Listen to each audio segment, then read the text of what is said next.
Have you ever heard of the chilling mystery of Yosemite's Mist Trail? It's a story that still haunts hikers to this day, a tale of a woman who seemed to vanish into thin air. Let's journey back to the summer of 2014. Our story begins with Sarah Mitchell, a 27-year-old woman with a passion for the great outdoors. She was an experienced hiker, someone who felt most at home surrounded by nature's beauty. Her friends knew her as an adventurer, always seeking the next trail, the next peak to conquer. So, when she decided to travel alone to the majestic Yosemite National Park in California, it wasn't out of character at all. It was just another chapter in her book of adventures. On June 14th, Sarah arrived in Yosemite, checking into a cozy little motel near the park entrance. She called her family, her voice full of excitement, telling them about her plan for the next day. She was going to hike the Mist Trail, a path famous for its stunning waterfalls and equally known for its demanding terrain. For an experienced hiker like Sarah, it was the perfect challenge. The next morning, June 15th, security cameras at the motel caught a glimpse of her as she headed out. Dressed in her hiking gear, she had a backpack slung over her shoulder, a water bottle in hand, and her phone ready to capture the day's beauty. She was prepared, she was excited, and she was ready for another unforgettable day in the wilderness. Little did anyone know it would be the last time she was ever seen on camera. As Sarah made her way to the trailhead, the morning was bright and promising. The sun was shining, and the park was already buzzing with fellow nature lovers. She started her hike along the Mist Trail, and everything seemed perfectly normal.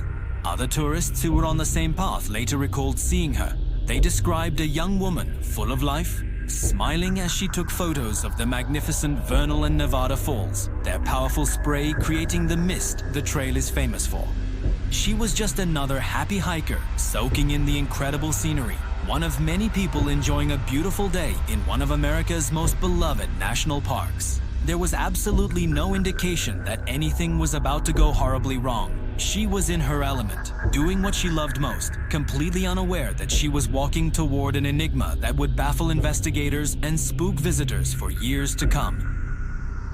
Then, around noon, the atmosphere in the valley began to shift dramatically. A thick, disorienting fog started to roll in, swallowing the landscape. It wasn't just a light haze. Hikers who were there that day described it as a dense white wall. Visibility, they said, dropped to just a few meters in a matter of minutes. The vibrant, sunlit scenery was suddenly erased, replaced by an eerie, silent world of gray.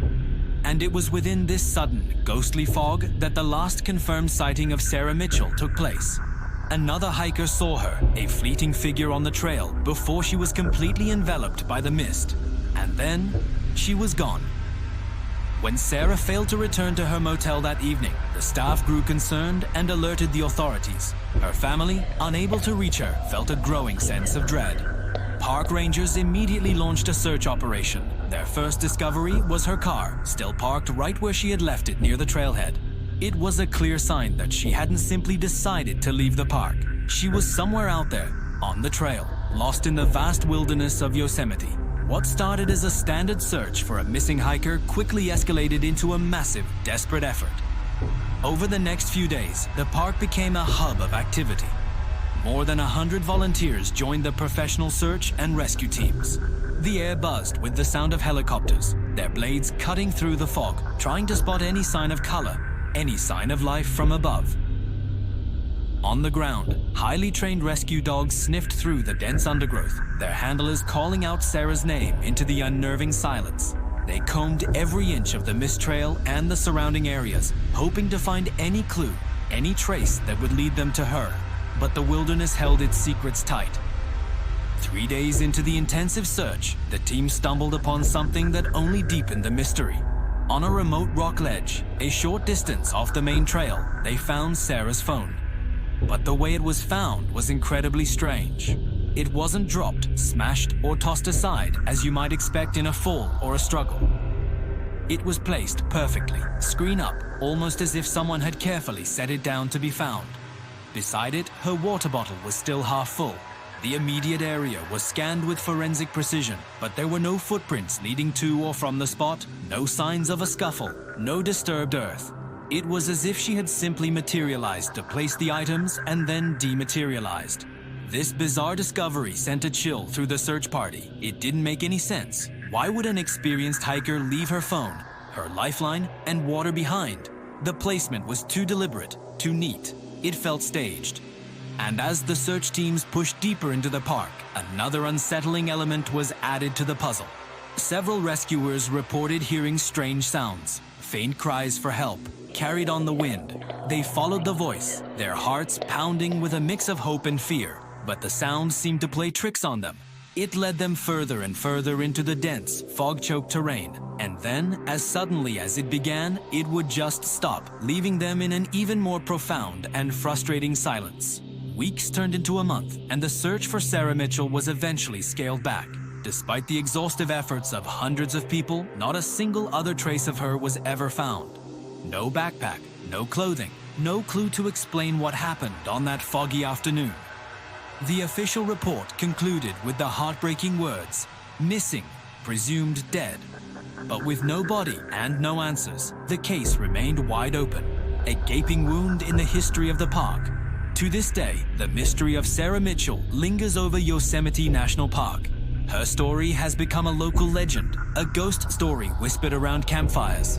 Hikers and even park rangers on the Mist Trail have reported strange, unexplainable occurrences.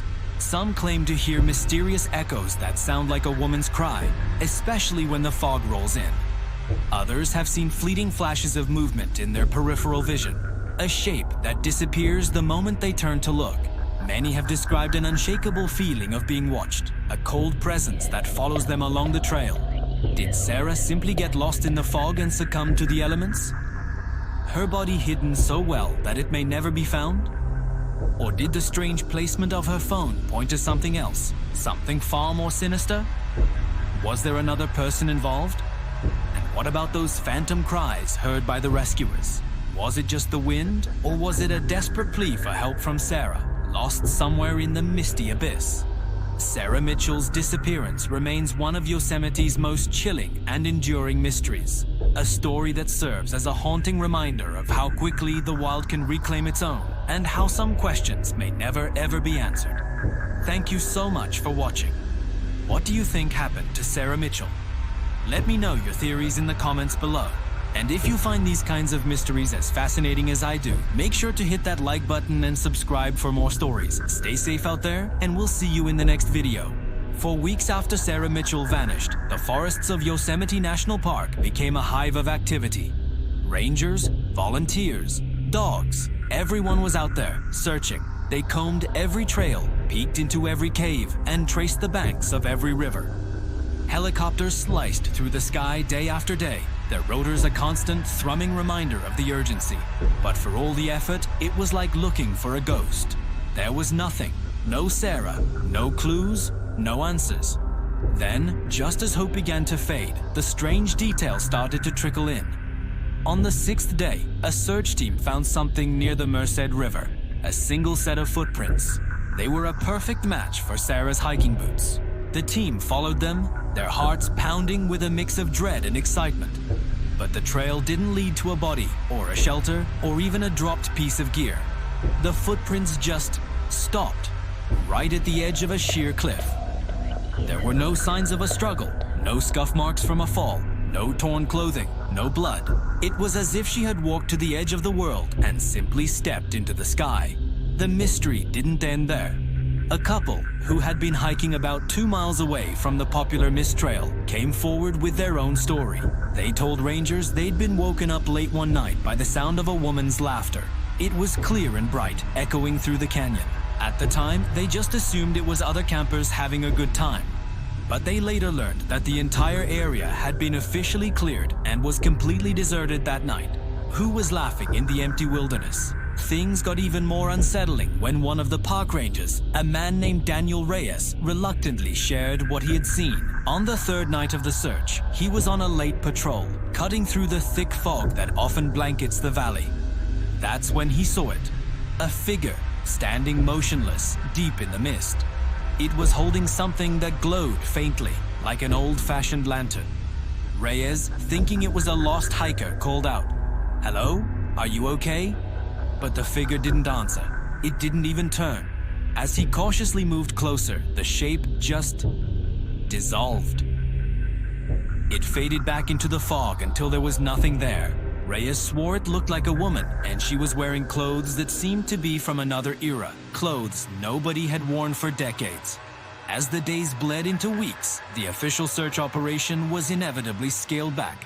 The helicopters went home, the volunteer teams dispersed, and the park slowly returned to a semblance of normalcy. But the whispers remained. Among the seasoned rangers and local search and rescue veterans, a chilling theory began to circulate.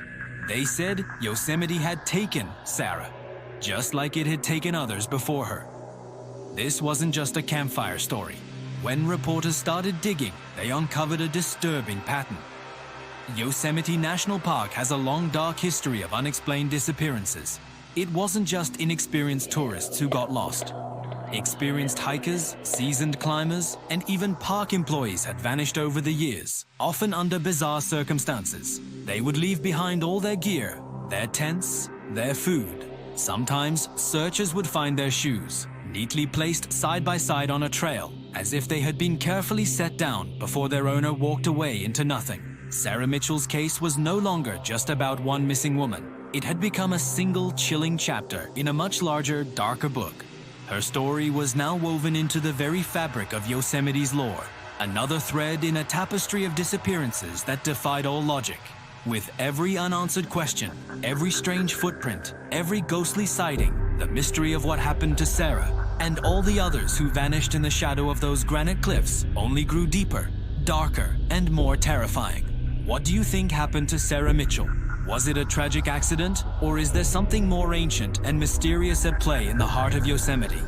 Let me know your theories in the comments below. And if you found this story as fascinating and chilling as I did, please give this video a like and subscribe for more dives into the world's greatest unsolved mysteries. Thanks for watching. What happened to Sarah Mitchell? This is a question that has haunted Yosemite National Park for years. Months turned into years, but no trace of her was ever found. For her family, the pain is a constant, a wound that never heals. Her mother, Evelyn, still calls the Yosemite Ranger Station every single month, clinging to a sliver of hope for any new information. But the file remains cold, gathering dust on a shelf. And yet, the story refuses to die.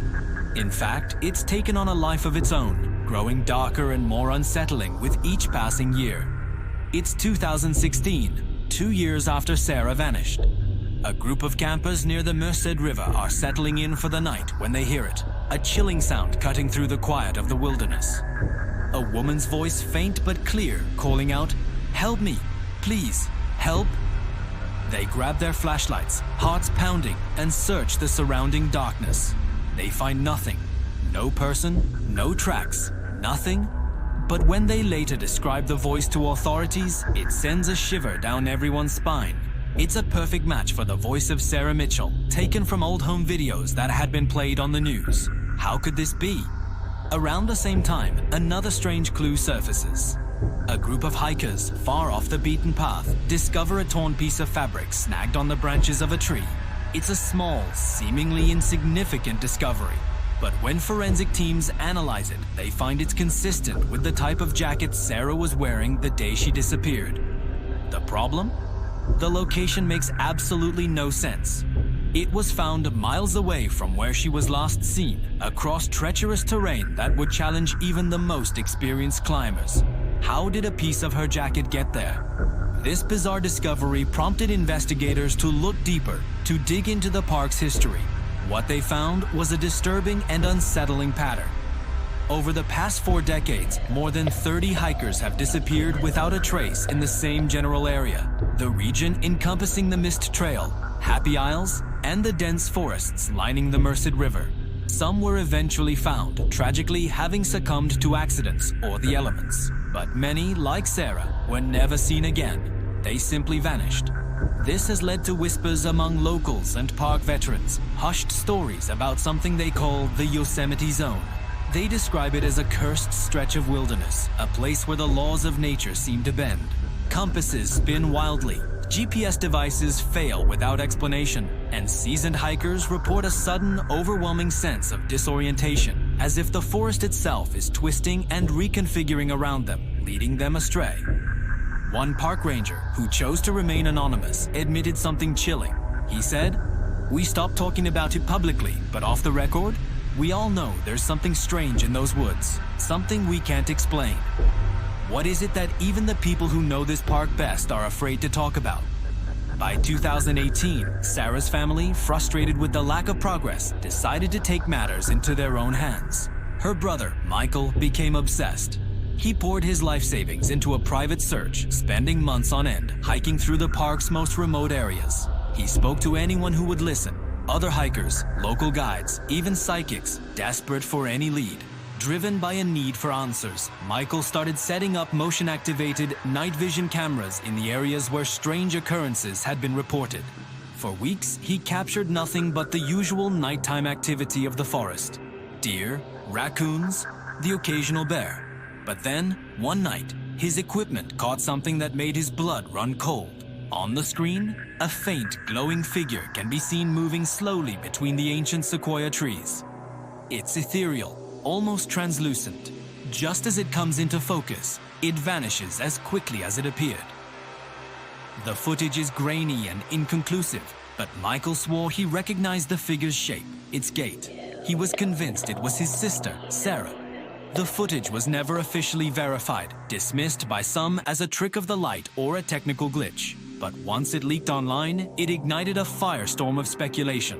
Theories about Sarah's disappearance exploded across the internet. Some believed she was a victim of a human trafficking ring operating within the park. Others suggested she had staged her own disappearance to start a new life. But the most popular and persistent theory, the one that captivated thousands, was far stranger. It was the idea that Yosemite's vast wilderness hides something ancient and unexplainable. Something that watches and waits, and sometimes it chooses. Was Sarah chosen? To this day, the strange reports continue. Hikers on the Mist Trail still describe unsettling experiences. Some hear distinct footsteps following them on an empty path, only to turn around and find no one there. Others claim to have heard a woman's soft crying echoing through the thick fog that often blankets the valley. Is it just the wind, or is it the lingering echo of Sarah's last moments? The official case file for Sarah Mitchell remains open, but unsolved. There is no body, no confirmed evidence of foul play, no closure for her grieving family. All that's left are these scattered, haunting fragments: a silent phone, an abandoned water bottle, a torn piece of fabric found miles from where it should be, and a list of unanswered questions that grows longer every year. It's like one park ranger somberly put it: people come to Yosemite to see beauty, but if you're not careful, Yosemite sees you too. And perhaps that is the ultimate chilling truth behind Sarah Mitchell's story. Her disappearance continues to haunt not just her family, but everyone who dares to step into the mist of Yosemite, wondering what secrets the ancient forest is keeping. What do you think happened to Sarah? Let me know your theories down in the comments. Thanks for watching, and if you found this story as haunting as I did, please consider liking this video and subscribing for more unsolved mysteries. Stay safe out there. 5 years. That is how long it had been since Sarah Mitchell walked onto the Mist Trail in Yosemite and simply vanished. For most missing person cases, 5 years is an eternity. Memories fade, headlines move on, and hope dwindles. But not for Sarah. Her story was different. It clung to the public consciousness, a stubborn mystery that refused to be forgotten. And just when it seemed like the trail had gone completely cold, a discovery reignited the embers of the case. In October of 2019, a seasoned hiker named Rachel Hayes was exploring a remote, rugged section of Yosemite's backcountry, miles away from the well-trodden paths. It was the kind of place most tourists never see. There, wedged between two massive boulders, half buried under a thick blanket of fallen leaves, she found it. A backpack. It was weathered, beaten down by years of exposure to the elements. At first, Rachel figured it was just another piece of abandoned gear, something left behind by a careless camper. But curiosity got the better of her. She unzipped the main compartment, and what she found inside made the crisp autumn air feel suddenly frigid. There was a water container, still half full. A collection of crumpled maps of the Mist Trail, their edges frayed as if they'd been anxiously consulted over and over again. And then, the most unsettling item of all, a small leather-bound notebook. This wasn't a journal filled with thoughts on the beauty of the park. It was something far darker. The pages were covered in bizarre sketches, spirals that seemed to draw you in, trees drawn obsessively again and again, and strange, shadowy shapes that looked like eyes watching from the dense woods. Scrawled frantically across some pages were single, chilling phrases. "Don't trust, it follows," and "turn back." On the very last page, a final shaky message was written. "It's here, I hear it every night." Authorities were immediately called to the scene. They carefully recovered the backpack and its contents, hoping for a breakthrough. But time had not been kind. DNA tests came back inconclusive, the samples too degraded by the sun, rain, and snow. Yet, there was one crucial lead. Handwriting experts compared the frantic scribbles in the notebook to personal journals provided by Sarah Mitchell's family. The verdict? The writing style was a strong match. The question was staggering. If this was Sarah's backpack, how did it end up here, so many miles from the mist trail where she was last seen? The location made no sense. It wasn't on any logical route from her starting point. It was as if she had been wandering aimlessly, or perhaps running from something deep in the wilderness. The news of the backpack discovery spread like wildfire, and with it, a new wave of attention on the case. The media frenzy prompted some former park rangers to come forward, sharing their own unsettling experiences, though they insisted on remaining anonymous. One ex-ranger confessed, his voice low, "There are places in Yosemite we don't go after dark. We just don't. Radio's cut out, GPS fails, and you get this wrong feeling, like the forest itself is watching you." He spoke of an unspoken rule among those who knew the park best. Some areas are off limits when the sun goes down, not because of park regulations, but because of something far older and more primal. Another ranger recounted a particularly chilling incident. He was on a late-night patrol near Nevada Fall when he heard what sounded like a woman crying. Thinking it was an injured hiker, he called out and began moving towards the sound. But as he got closer, the crying just stopped, abruptly. He scanned the area with his flashlight, finding nothing but empty space, and then he saw them. Two hiking shoes, placed neatly, side by side on a flat rock. There was no sign of their owner, no tracks leading away, just the shoes, sitting there in the silent darkness.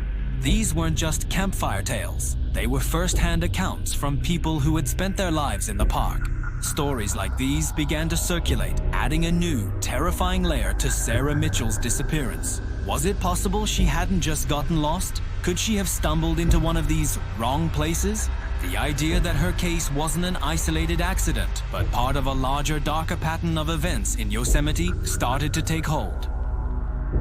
By 2020, Sarah's case had become an online obsession. It was the perfect modern mystery, a puzzle with missing pieces that thousands of amateur detectives were determined to solve. Reddit threads exploded with activity, with users dissecting every piece of evidence. Theories ranged from the plausible to the paranormal.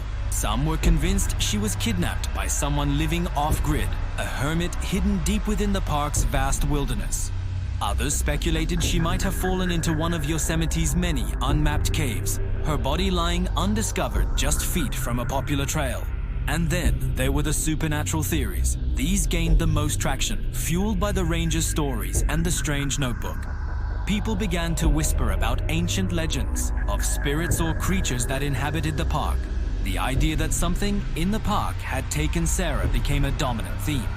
It was a terrifying thought, but for some, it was the only explanation that seemed to fit the bizarre circumstances. Podcasts dedicated entire multi-part series to her case, analyzing every detail.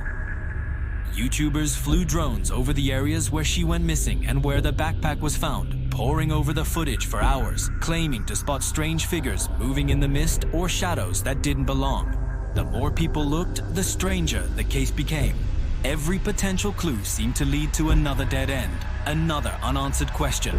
Sarah Mitchell was no longer just a name on a missing person poster. She had transformed into a legend, a folktale for the digital age. Her face became synonymous with the hidden dangers and unspoken secrets of one of America's most beloved national parks. She was a symbol of Yosemite's darkest mysteries. Through all of this, her family never gave up hope. They watched the online speculation with a mix of gratitude and pain, thankful that Sarah wasn't being forgotten, but heartbroken by the wild theories. They had endured 5 years of agonizing uncertainty, but the discovery of the backpack, as disturbing as it was, gave them a new sense of purpose. It was a tangible link to Sarah, a final breadcrumb on a cold trail. Unwilling to let her story fade into legend, they began to prepare for one last desperate search, determined to find answers and bring their daughter home. Thank you so much for joining me on this deep dive into one of Yosemite's most haunting mysteries. If you found this story as compelling as I did, please hit that like button and subscribe for more content. I'd love to hear your theories on what happened to Sarah Mitchell in the comments below. Stay safe out there, and we'll see you in the next video. The story of Sarah Mitchell's disappearance had haunted Yosemite for nearly a decade, a cold case gathering dust. Then one man and his drone changed everything. Michael Mitchell's footage wasn't just a new clue, it was a bombshell that reignited a global search and turned a tragedy into a terrifying modern legend. What his drone captured deep in the park's unforgiving wilderness wasn't just a possible sighting. It was the beginning of a mystery far stranger and more unsettling than anyone could have imagined. Was it Sarah, or had Yosemite been hiding a much darker secret all along? For the first time in 9 years, the world dared to hope. The drone footage was grainy, fleeting, but undeniably compelling. There, on a granite outcropping, stood a tall, pale figure. For a single, chilling moment, it seemed to turn its head towards the drone before melting back into the thick fog. The internet erupted. Experts from every field imaginable descended upon the video, dissecting each frame with forensic intensity. Skeptics dismissed it as a simple trick of light, a phenomenon known as pareidolia. But seasoned survivalists saw it differently. They argued that a resourceful person like Sarah could have adapted, learning to live off the land, hidden from the world. Then the paranormal community weighed in, their theories far more outlandish. They claimed the figure wasn't human at all, but a spirit, or one of the many entities rumored to haunt the Sierra Nevada mountains. The debate reached a fever pitch when another piece of evidence surfaced. A hiker came forward with cell phone footage from 2 years prior. It was blurry, shot from a distance, but it showed what looked like the same figure, standing in the very same spot. The coincidence was too startling to ignore. The mystery of Sarah Mitchell was no longer just a cold case. It was a spiraling enigma, and the world was watching. The renewed attention brought Sarah's family back to the place that had stolen their daughter. Her parents, now frail and etched with years of grief, walked the mist trail, the same path Sarah had walked on that fateful day. News cameras followed their silent pilgrimage, capturing the raw pain that time had failed to heal. Sarah's mother knelt, placing a bouquet of fresh flowers near the spot where her daughter was last seen. Her whispered words, carried on the wind, were a promise. "We'll bring you home." But the family wasn't alone in their return. Yosemite became a magnet for a new kind of gold rush, a rush for answers. The park was flooded with amateur sleuths, YouTubers with cameras and theories, and even self-proclaimed psychics, all hoping to be the one to solve the puzzle. The park, once a symbol of serene nature, was now the stage for a massive, chaotic investigation, driven by a global obsession with the girl who vanished into the mist. Online, the story took on a life of its own. Forums and social media groups buzzed with increasingly wild theories. Some posters were convinced Sarah had found and joined an off-grid community, a fabled tribe of wild people said to inhabit the deepest parts of the Sierra Nevada. Others connected her disappearance to a chilling pattern, pointing to the hundreds of other mysterious vanishings in U.S. national parks, a phenomenon meticulously documented in missing persons databases. A fringe group offered an even more terrifying explanation, that Yosemite itself was a sentient entity, a living wilderness that occasionally consumes people. Overwhelmed by the relentless speculation, Michael Mitchell made a crucial decision. He released the full, unedited hour of his drone footage, and as thousands of eyes scoured every second of the video, a sharp-eyed viewer spotted something that had been missed. Deep in the trees, almost lost in the shadows, was what looked like a second figure, watching the first from a distance, completely motionless. The mystery had just taken another dark, terrifying turn. As conspiracy theories flourished, the official response only added fuel to the fire. The Park Service released a statement calling the drone footage inconclusive and sternly warning the public against venturing into restricted areas for their own safety. But their swift, almost dismissive response felt less like a precaution and more like a cover-up. Suspicion grew, and soon the whispers started. Former park rangers began speaking out, their identities hidden for fear of reprisal. One claimed that strange reports, unexplained lights, eerie sounds, even fleeting sightings of unknown figures were common within the park. But these reports were consistently buried, filed away to protect the park's image and its billion-dollar tourism industry. Another ex-ranger hinted at something even more sinister. He spoke of dozens of files related to disappearances like Sarah's, cases that were quietly locked away, never to be seen by the public. The implication was chilling. Sarah wasn't the first, and the Park Service knew it. The narrative was shifting from a tragic accident to a potential conspiracy, suggesting that the true dangers of Yosemite weren't just the cliffs and the wildlife, but something the authorities were actively trying to hide. Inspired by the growing mystery, a group of campers decided to test the legends for themselves. They hiked into the valley and set up camp near the area where Sarah was last seen, hoping to capture their own evidence.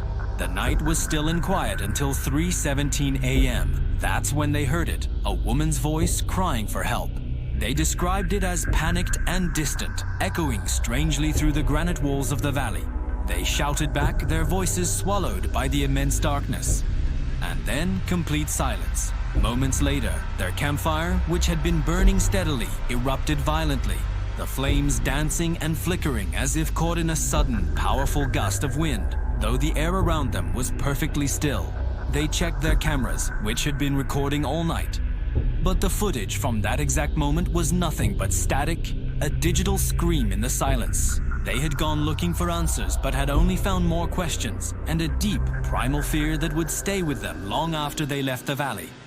By this point, the search for Sarah Mitchell had transformed. It was no longer just a missing person case. It had become a modern folktale, a ghost story for the digital age, woven into the fabric of Yosemite's darkest secrets. Every theory, every supposed clue, every late-night testimony only served to deepen the abyss of the unknown.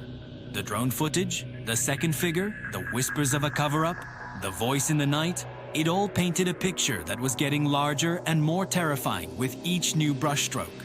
And yet, after all the speculation, all the searching, the central haunting question remained, echoing as loudly as that cry in the valley. Was Sarah Mitchell still alive? A survivor hidden somewhere in that vast, endless wilderness waiting to be found? Or had she become a permanent part of the park's mystery? Another soul claimed forever by the deep, dark woods of Yosemite. The truth, it seems, is still out there, lost somewhere in the shadows. Thank you so much for joining me on this deep dive into one of today's most haunting mysteries. If you find these kinds of stories as fascinating as I do, make sure to hit that like button and subscribe to the channel so you do not miss our next investigation. Stay curious and stay safe. Remember the mysterious disappearance of Sarah Mitchell in Yosemite? We covered her story, the strange symbols in her notebook, and the unsettling questions left behind. Well, the case has taken a new, even stranger turn. In the summer of 2023, Sarah's brother, Michael, released his drone footage online. It was a desperate attempt to find new leads, and it worked. The footage went viral, capturing the attention of hikers, investigators, and even paranormal enthusiasts. Suddenly, everyone was talking about Sarah Mitchell again. But as online discussions grew, so did the strange occurrences within Yosemite itself. It was as if the renewed attention had stirred something in the ancient wilderness. This surge of interest inspired a group of independent researchers, including several former park rangers, to launch their own private investigation. They called themselves the Independent Expedition.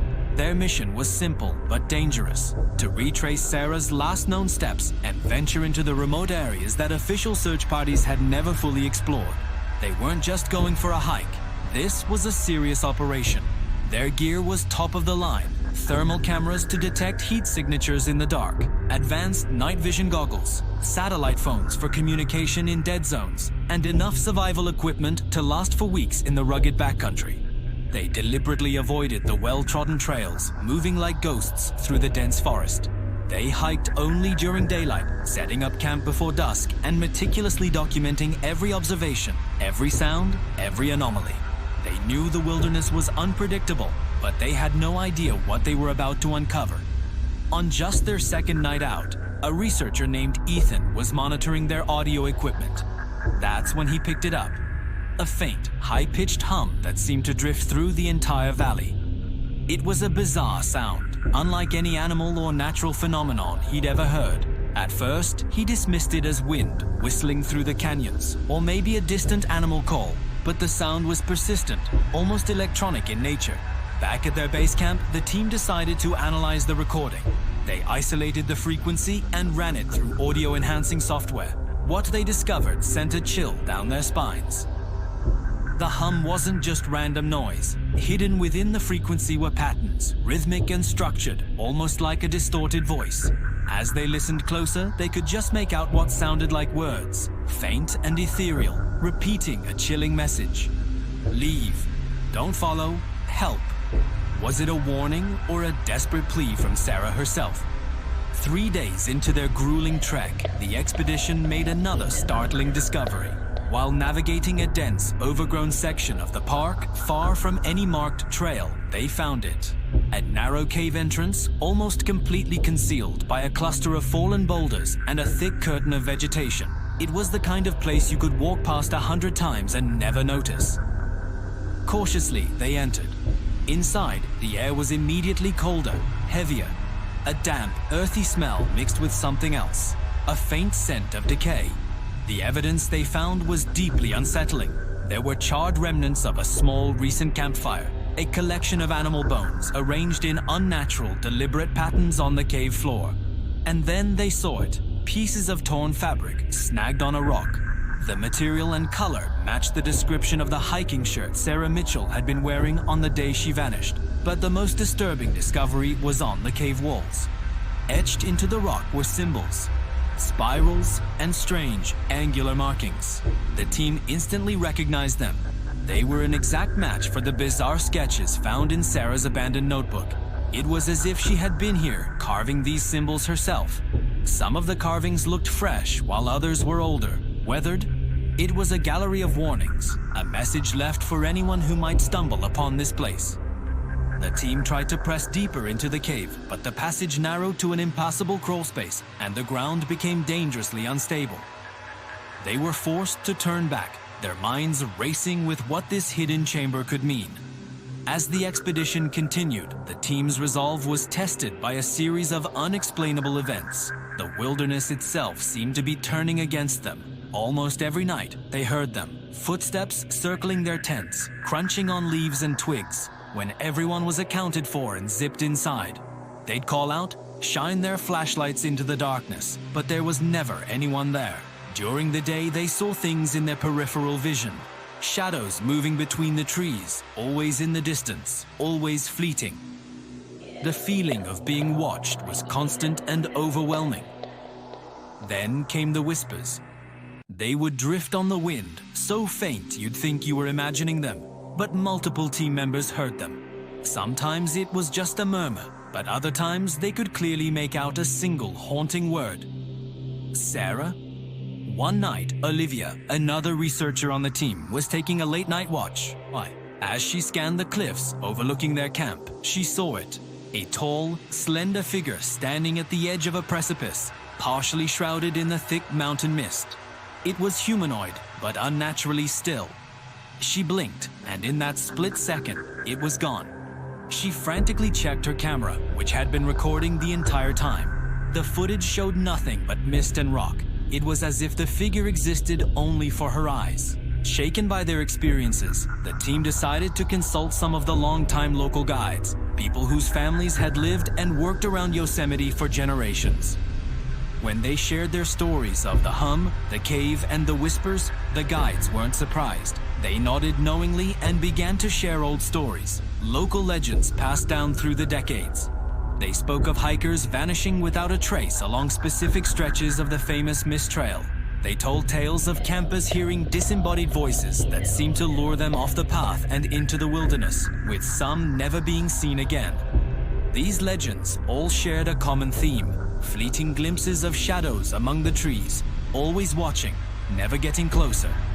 According to these old-timers, Yosemite was more than just a national park. They believed it was a living, breathing entity, a place of immense beauty and power, but also one that was fiercely protective of its secrets. The stories suggested that the wilderness itself sometimes chooses who it keeps. The team realized they weren't just investigating a missing person case. They were tangling with the deep, ancient folklore of the land itself. After 2 long and harrowing weeks, the independent expedition reluctantly decided to leave the area. Their supplies were running low, and the psychological toll of the constant, unexplainable events was becoming too much. They had gathered a wealth of compelling evidence: the audio recording, photos of the cave and its markings, and detailed logs of the strange phenomena. It was all enough to prove that the mystery surrounding Sarah was real and deeply strange, but it wasn't enough to solve it. They had no definitive proof, no concrete answers to bring back to the authorities or Sarah's family. When they presented their findings to Michael Mitchell, his reaction was one of solemn validation. He said, "The footage, the cave, the whispers, it all points to something we don't understand. Yosemite isn't just land, it's alive, and it hasn't given Sarah back." His words echoed the sentiments of the expedition team and the old legends. The case of Sarah Mitchell was no longer just about a missing hiker. She has become a modern legend, a symbol of Yosemite's darkest, most profound mysteries. And with each passing year, it seems the great, ancient wilderness of Yosemite holds its secrets just a little bit tighter. The question remains, what really happened to Sarah Mitchell? And will the park ever tell? Thanks for joining us on this deep dive. The mystery is far from over, and we'll keep you updated on any new developments. If you find these kinds of stories as fascinating as we do, make sure to hit that like button and subscribe to our channel so you do not miss what's next. Stay curious and stay safe out there. Have you ever felt a place calling to you? A place so beautiful it hurts, but with a darkness lurking just beneath the surface? For Michael Mitchell, that place was Yosemite National Park. It was the place that had swallowed his sister, Sarah, whole, nearly a decade ago, leaving behind a void of unanswered questions. Her disappearance became a ghost story, a legend whispered around campfires by hikers and thrill seekers. What really happened to Sarah Mitchell? And is Yosemite still keeping her secrets? In the summer of 2024, driven by a decade of grief and obsession, Michael decided to make one last journey. He returned to Yosemite alone, armed not with hope, but with a grim determination to walk the same path Sarah had walked, to face the heart of the mystery even if it broke him. He set up his camp at the edge of the infamous Mist Trail, the last place Sarah was seen. His gear was state-of-the-art, a high-end drone, thermal cameras, sensitive audio recorders. He was ready to capture anything, everything that the wilderness might reveal. The first night was silent. Deceptively so. The ancient granite cliffs and towering sequoias stood as quiet witnesses, their silence more unnerving than any noise. But on the second night, Yosemite showed its true face. A thick, unnaturally dense fog rolled in from the valley, a suffocating white blanket that swallowed the world, reducing visibility to just a few feet. It was then that Michael felt it, a palpable presence, cold and heavy. The distinct, prickling sensation of being watched. He wasn't alone. Something was out there, in the fog, observing him from the impenetrable shadows between the trees. Just after midnight, the whispers began. At first, they were faint, almost imaginary, like the sighing of the wind. But they grew clearer, more distinct, echoing through the desolate valley. A chorus of disembodied voices carried on the mist. "Don't follow," one seemed to hiss. "It's watching," another cautioned. A desperate, urgent plea. "Leave." Any sane person would have packed up and fled. But Michael wasn't there for his own safety. He was there for Sarah. Pushing deeper into the oppressive fog, he kept his cameras rolling, his microphone recording. The whispers grew louder, more insistent, as if the forest itself was trying to warn him away. In the periphery of his headlamp, shadows danced and flickered against the cliffs, moving with an unnatural speed, independent of the wind or the trees. He sent his drone up, a mechanical eye piercing the veil. That's when he saw it.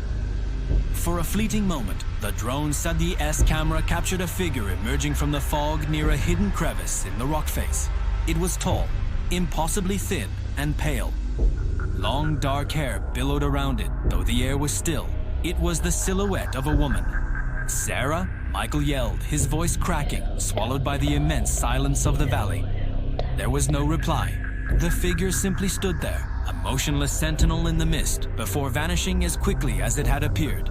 The only thing it left behind was the echo of a scream, a sound of pure terror that seemed to rip through the fabric of the night and reverberate off the canyon walls before fading into the whispers once more. As the first light of dawn broke through the dissipating fog, a fragile truce with the darkness, Michael found himself drawn to a narrow, jagged canyon he'd never noticed on any map. It felt new, tucked away, deliberately hidden. And there, half buried under a thick layer of moss and fallen rocks, he found the impossible.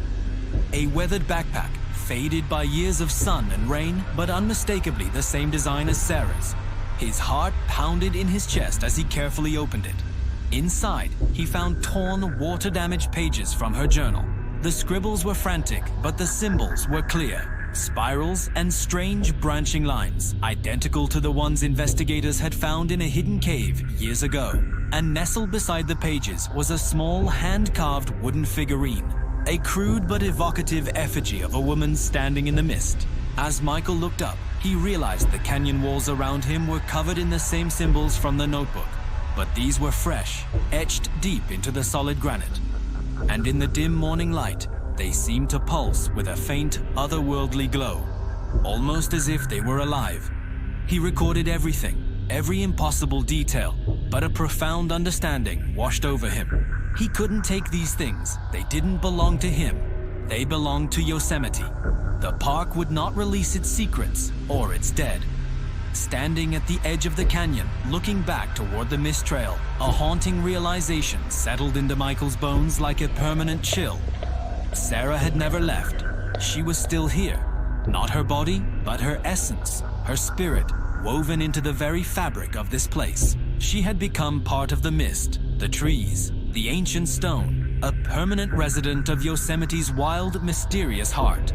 The drone footage, the whispers, the symbols, the backpack, they weren't clues leading to an answer. They were confirmations of a terrifying truth. Some mysteries aren't meant to be solved. Some places don't give back what they take. Michael left Yosemite that day with a heavy heart, carrying nothing but his recordings and the crushing weight of his memories. He hadn't found closure, but perhaps he had found something else, a terrible, profound acceptance. The wilderness is a beautiful, awe-inspiring, and utterly merciless force, and Sarah Mitchell's story is a chilling reminder of that. To this day, hikers on the Mist Trail report strange occurrences, faint whispers that seem to call their name, shadows that move against the wind, the phantom sound of footsteps on the trail behind them, or distant, ethereal laughter. And sometimes, just sometimes, if you listen closely when the fog rolls in, they say you can still hear her voice, a ghostly echo through the valley with a single chilling warning. Don't follow, it's watching. Thank you for joining me on this unsettling journey into the heart of Yosemite's greatest mystery. If you find these stories as compelling as I do, make sure to like this video and subscribe to the channel for more explorations into the unknown. Stay safe out there and always respect the wild.